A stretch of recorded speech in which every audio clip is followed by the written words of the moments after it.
The Galactic Council chambers fell silent as Ambassador Zethkar's 4 eyes focused on the holographic display. Earth hung there, a blue marble isolated in the void, its wormhole gate sealed for 3 standard cycles now. What should have been, humanity's death sentence had become something else entirely, something that made the scaled diplomat's blood run cold. "Show me the readings again," Zethkar commanded, his voice barely concealing the tremor of disbelief. The Nexari technician's tentacles danced across the control matrix. "The quantum signatures are unprecedented, Ambassador. When we sealed their gate, we expected their technological advancement to stagnate.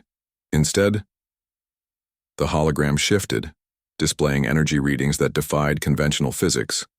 Where Earth's sun should have shown normal stellar output, massive Dyson ring, segments glowed with captured solar energy, structures that shouldn't exist for another millennium dotted the system, orbital habitats, asteroid mining complexes, and something that looked disturbingly like a fleet of vessels larger than most Council dreadnoughts. "Impossible," whispered Counselor Vrix, her crystalline form refracting the chamber's light into nervous patterns. "They've only had 3 cycles. No species develops faster than light capability that quickly, especially not after being cut off from galactic infrastructure." Zethkar's mandibles clicked in anxiety. The Council had voted unanimously to quarantine humanity after their first contact. Humans were too aggressive, too unpredictable, too dangerous. Better to seal them away until they either destroyed themselves or learned proper galactic etiquette. It was standard procedure for problematic species.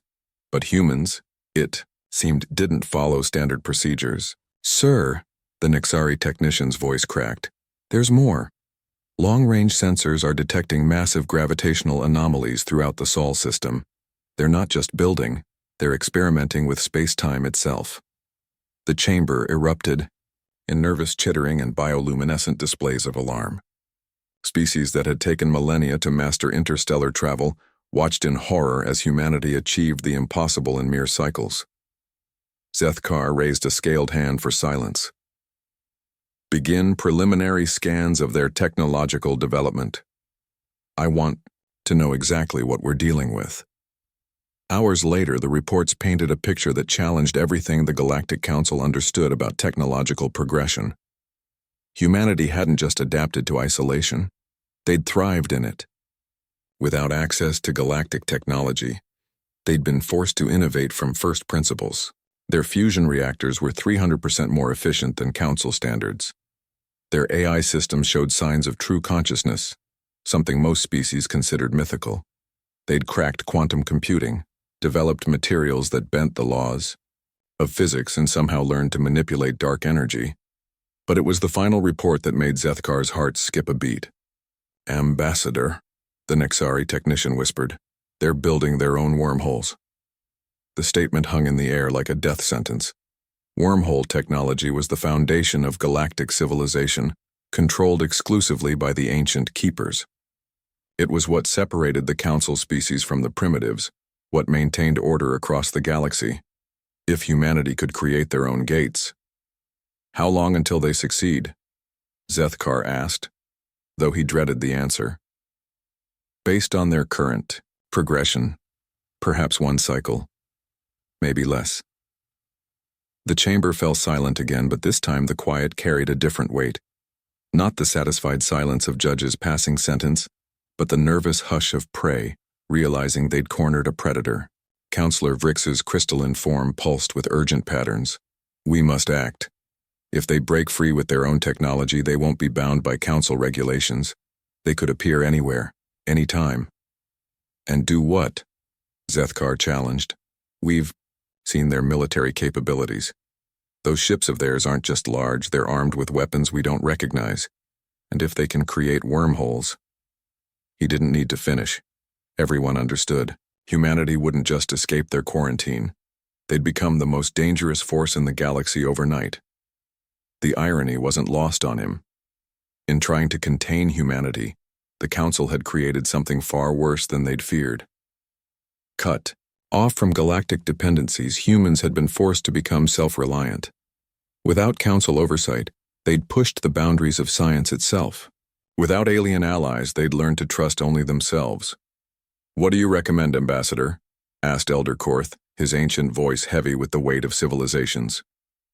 Zethkar stared at the holographic Earth, watching as another massive construct took shape in its outer system. "We pray," he said finally. "We pray that when they break free, and they will break free, they remember that we're the ones who locked them away." A new alert chimed through the chamber. The technician's tentacles froze over the controls, bioluminescence draining from his skin. "Ambassador, we're receiving a transmission from Earth."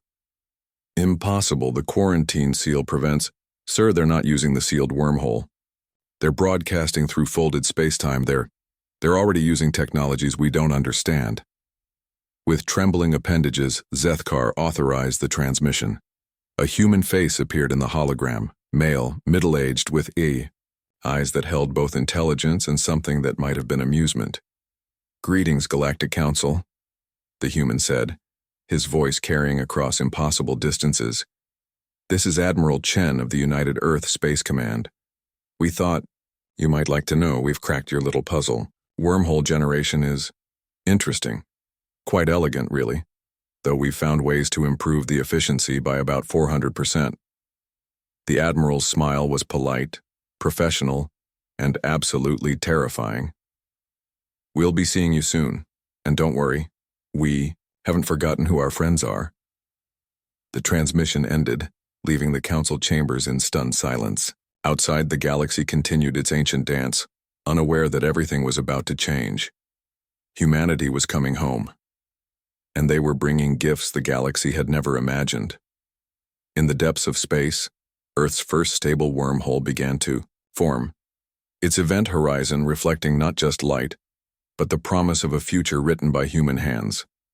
The key to the galaxy's chains had been forged in isolation, tempered by necessity, and sharpened by the very rejection that was meant to contain.